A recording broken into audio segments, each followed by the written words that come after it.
사도 바울이 선줄로 생각하는 사람은 넘어질까 조심하라. 이 말은 뭐냐면 여러분 날마다 우리가 나를 지키고 구원받은 사람으로 나를 스스로를 지켜가야 되는데 오늘 우리의 삶을 지켜가는 게 쉽지 않아요. 그래서 우리가 오전에 본 말씀에 보면 결국 하나님이 우리에게 기뻐하라, 기도하라 여러 가지 하시지만 그 힘이 우리에게 없기 때문에 단서가 붙어요. 뭐라고 하죠? 주 안에서 그래요. 주 안에서. 너희가 주 안에 믿음으로 있을 때에 주 안에 믿음으로 있을 때에 너희가 이 일을 누릴 수 있느니라. 근데 주님 안에 있을 수 있는 비결이 결국 기도하는 일과 한 걸음 한 걸 가는 것밖에 없어요. 없어요. 여러분 성경의 역사는 움직임을 통해 이루어져요. 성경의 역사는 정적인 역사가 아니에요. 동적인 역사예요. 그리고 그 하나님의 역사가 극치에 이를 때는 진짜 어떻게 할 수가 없는 거예요. 그래서 믿는 사람은 생각이 발달을 해요. 어느 쪽으로? 하나님의 전능하심 쪽으로 발달을 해요. 우리가 여러분 창세기 1장에 보면 하나님은 창조의 하나님으로 말씀하세요. 창조란 뭐예요? 무에서 유를 만들어내시는 하나님.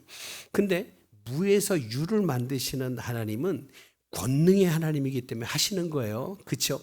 근데 오늘 우리는 무에서 유를 만들 힘이 없어요. 그러나 그렇게 하시는 하나님은 우리가 믿는 거 아니에요. 그래서 성경에서 이 일을 이루시기 위해서 하나님이 하시는 방법이 뭐냐면 꿈을 꾸게 하시는 거예요. 환상으로 보여주시는 거예요. 이상을 보는 거예요. 그렇죠?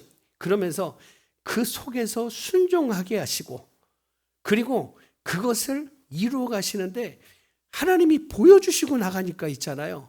이 사람들이 주저하지를 않아요.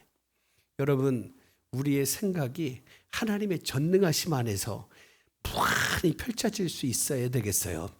여러분 하나님 나라를 예수님이 왜 자꾸 얘기를 하세요? 우리의 생각 속에 그 나라가 있어야 되는 거예요. 그 나라가 있어야 돼요. 그 나라가 뭐 어떻게 되지? 그 나라를 어떻게 가야 되지? 그 나라를 갈 때 어떻게 해주시지? 이런 부분들을 계속 말씀을 하시잖아요. 그죠? 계속 말씀을 해요. 야, 하나님의 나라는 이렇다, 이렇다, 이렇다 자꾸 얘기하시는 것은 그게 오늘 우리의 삶이 되어야 되니까 얘기를 하시는 거예요. 여러분, 드러나만한 지식이면 얘기 안 해. 그거는 우리가 받아야 될 삶이고 영원히 누려야 될 삶인 거예요. 근데 오늘 그런 일을 누리려면 결국은 예수가 보여야 돼. 예수를 만나야 돼. 왜? 여러분 예수님이 누구신가라고 할 때 그 예수님을 만난 사람에게 일어나는 일이 회복이고 회복의 정점이 뭐냐면 깨어진 하나님의 형상이 온전해지는 거예요. 죄로 인해 깨진 하나님의 형상. 그래서 하나님이 주신 복으로 주신 에덴 동산을 잃어버릴 수밖에 없고 하나님이 우리에게 영혼을 주셨으나 죄로 인해 단절되고 끊어질 수밖에 없는 인생을 살 수밖에 없는 우리에게 예수님이 오셔서 죄의 문제를 해결하시는 이유는 원본적으로 원론적으로 하나님이 세상을 만드시고 창조하실 때 하나님의 형상으로 우리를 만드셨잖아요. 그 온전한 형상으로 회복시키기. 그리고 그 형상이 하나님과 교통할 수 있는 형상이에요. 교통할 수 있는 형상. 그리고 나중에 마지막 때에 하나님 나라 들어가면 우리가 영화가 된다. 영화. 영화가 뭐예요? 말 그대로 영화되는 거예요. 영화. 여러분 우리의 몸 갖고 천국 가요? 아니요. 몸 갖고 천국 가는 게 아니에요. 몸 갖고 천국 가면 천국 가도 아플 거 아니에요. 천국 가도 죽을 거 걱정할 거 아니에요. 몸은 결국 흙으로 만들어서 썩어 없어질 것이기 때문에 그래서 하나님이 우리를 부활하게 하시고 하나님 나라 들어가게 하실 때는 영화되어서 하나님은 영이신데 하나님과 함께 하나님의 은혜를 누리며 그 세상 속에 살려면 우리가 이 땅에서 육신에 매이면 안 되고 그래서 우리가 고린도전서 5장에 보면 뭐라고 할까요? 육신의 장막은 무너진다 그래요. 무너진다. 육신의 장막은 무너질 수밖에 없어요. 그렇게 되는 것이 섭리예요. 그리고 우리가 전체적으로 이게 여러분 그 이스라엘을 가잖아요. 그러면 제일 비싼 땅이 성전 밑에 땅이래. 성전 밑에 땅. 성전 밑에 땅, 감람산에 있는 땅인데 산지거든요. 별로 내가 볼 때는 값어치 있는 게 아니에요. 근데 거기를 거룩한 산이라고 그러니까 그게 귀한 거예요. 땅값도 비싸고. 근데 성전에 가까움 갈수록 이 땅이 비싸요. 성전 조금 멀어지면 멀어질수록 땅이 싸요. 근데 이스라엘 사람들은 절대 화장을 하지 않습니다. 왜 화장을 하지 않을까요? 에스겔 37장 말씀처럼 그래요. 왜? 그냥 썩어서 마른 뼈만 남아야지 살이 붙지. 화장을 해버리면 붙을 게 없잖아요. 붙을 게. 그냥 붙을 게 없어. 그러니까 그러면 안 되는 거예요. 그래서 이 사람들은 거기에 매여 있다 보니까는 절대 죽어도 화장을 안 해요. 그리고 어떤 사람 묻을 때 자기를 쓴채로 묻어달려. 쓴채로. 요만큼 구멍을 파고 쓴채로 묻어달라고 그러는데 왜 그럴까요? 메시아가 오실 때 자기는 일어나는 시간도 아깝다는 거예요. 일어나는 시간. 그러니까 누워있다가 일어나려면 얼마나 또 시간이 걸리적거리고 그러니까 서 있다가 냅다 메시아가 오시면 냅다 그 시간에 맞이하기 위해서 나를 죽을 때는 쓴 채로 묻어달라고 이런 정도의 삶을 사는 거죠. 근데 여러분 그 하나님이 이루신 일은 우리가 육신적으로 생각하면 할 수 없지만 하나님은 그 삶 속에서 그 놀라운 일을 우리의 삶으로 누리기 위해서 성령님이 보게 하시고 꿈꾸게 하시고 그렇겠구나 라고 하는 것을 환상을 보며 상상하게 하시는 거예요. 여러분 오늘 우리 안에 그런 은혜와 능력이 있기를 소망합니다. 여러분 히브리서 1장 1절부터 9절에는 하나님의 아들 예수님이 얼마나 위대하신지 그리고 그 예수님이 우리에게 주시는 은혜가 어떤 것인지를 알려주는 거예요. 왜? 그걸 알아야 그 예수님이 얼마나 귀한지를 아니까. 그리고 이 말씀은 초대 예루살렘 교회 성도들에게 믿음의 본질과 예수님의 신성을 명확하게 보여주기 위해서 기록된 굉장히 중요한 진리의 말씀이에요. 히브리서의 별명은 뭐냐면 신약에서 구약의 해설서라고 부를 정도로 구약의 말씀이 가장 많이 인용이 되고 구약을 많이 갖다 쓰고 있어요. 그러니까 구약과 아주 많이 밀접하게 연결된 게 히브리서라고 하는 거예요. 그리고 여기에서 우리는 예수님이 누구시고 우리를 위해 무슨 일을 하셨는지를 깊이 깨달으면서 나아갈 수가 있는 거죠. 그러면 오늘 히브리서 1장 1절부터 9절에서 예수님은 어떤 분이라고 소개를 하고 있을까요? 오늘 이 주님, 이 성경이 말씀하는 그 예수 그리스도의 존재하심, 현존하심이 오늘 우리의 머릿속에, 우리의 생각 속에, 우리의 삶 속에 온전히 채워지기를 소망합니다. 그럼 첫째로 뭐라고 그래요? 1절, 2절에 보면 이렇게 말씀하죠. 옛적의 선지자를 통해 말씀하셨던 하나님. 갑자기가 아니라 태초부터 선지자를 통해 계속 여러 방법, 여러 모양, 어떨 때는 이렇게 저렇게 말씀하셨던 그 하나님이라고 그래요. 그러나 마지막 날에는 하나님의 유일하신 아들 예수님을 통해서 우리에게 말씀하실 것이다. 그 결국은 태초부터 시작된 말씀의 결론이 누구예요? 그분이 예수 그리스도라고 말씀을 해요. 그래서 예수님은 구약은 뭐예요? 구약은 올드 테스트먼트라고 해서 옛날 언약, 신약은 새 언약이라고 그래요. 근데 이 옛 언약과 새 언약을 딱 중심으로 정점에 계셔서 이어가시는 분이라고 해요. 그래서 구약 시대와 신약 시대를 누가 이어요? 예수님께서 이어가시고, 그래서 예수님은 단순히 선지자가 아니라, 그러니까 예수님 시대의 예수님을 아무리 높게 봐도 선지자 이상으로 못 봤어요. 근데 그게 아니라 하나님의 궁극적이고 완벽한 계시이신 하나님, 이런 말씀을 하고 있는 거죠. 여러분, 그 한 농부가 깊은 산 속에서 길을 잃은 작은 새를 발견을 했어요. 여러분 얼마나 무섭겠어요? 새가 막 떨고 있는데 농부가 불쌍해서 도와주려고 하는 데 있잖아요. 새는 자꾸 멀어지더라는 거예요. 농부가 생각을 했어요.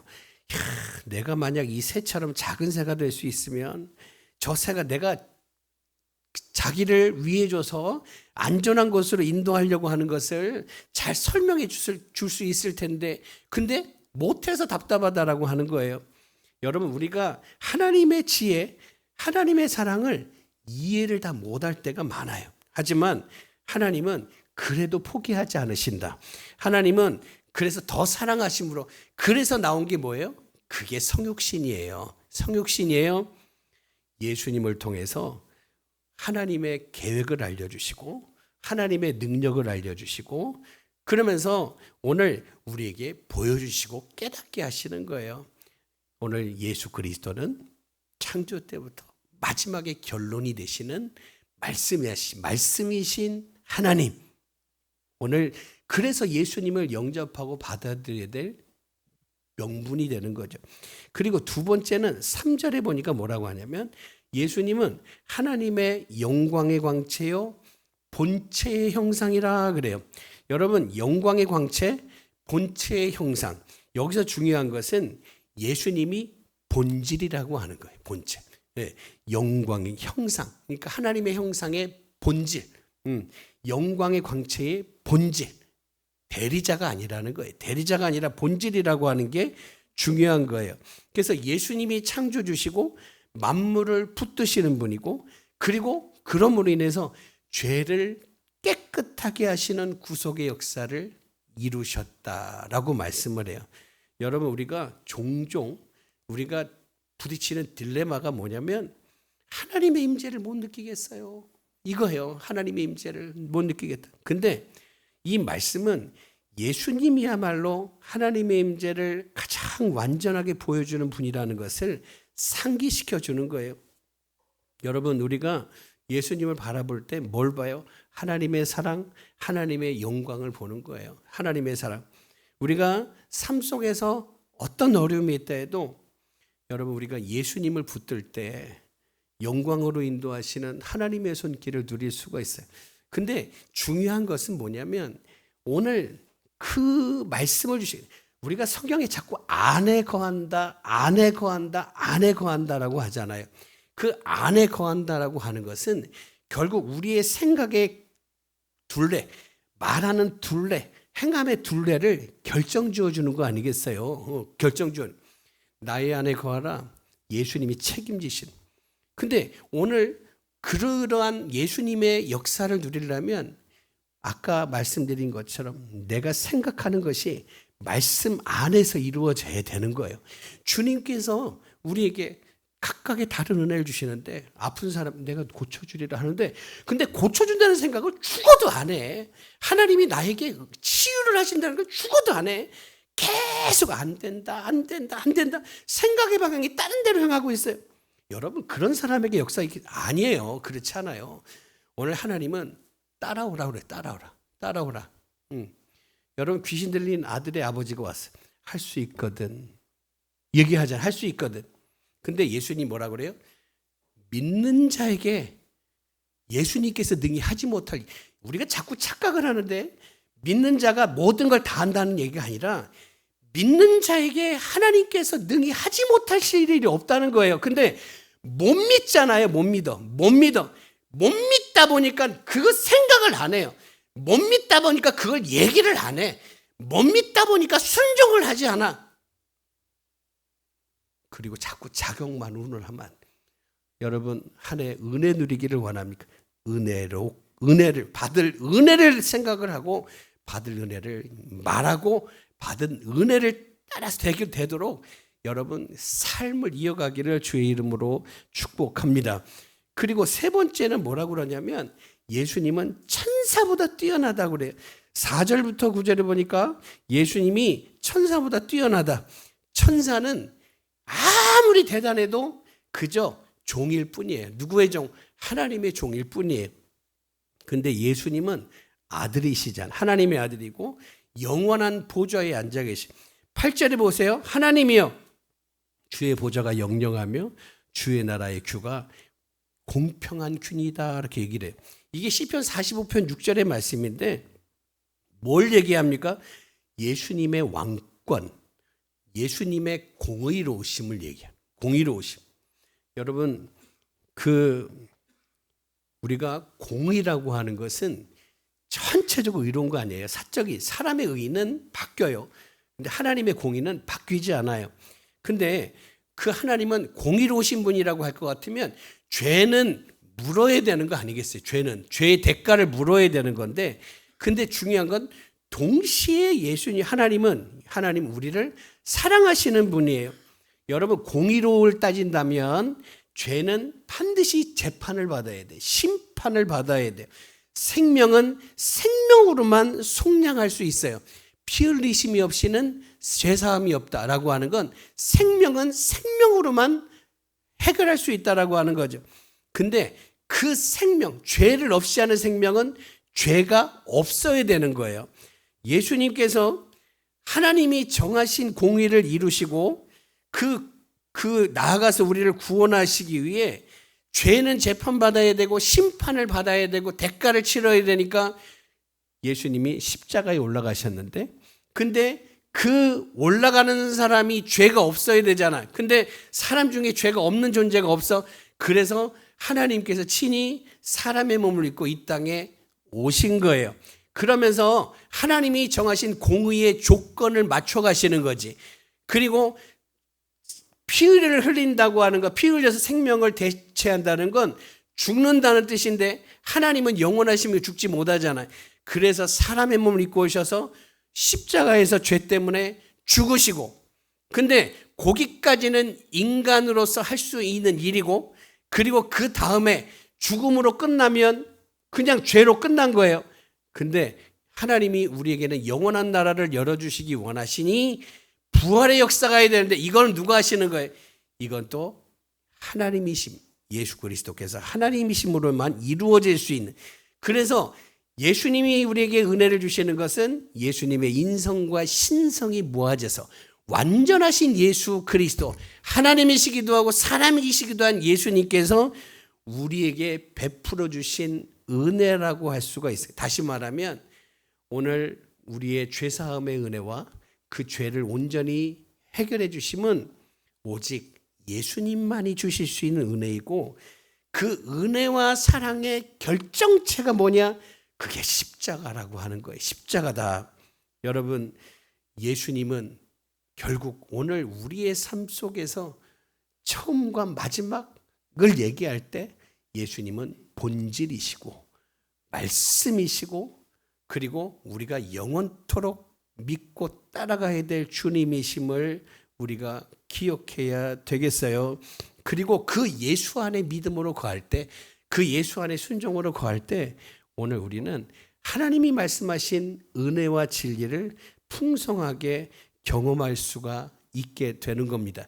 그러면 중요한 문제는 뭐냐면, 그러면 예수님을 우리의 삶의 왕으로 온전히 모시고 있는가? 이게 첫 번째 문제예요.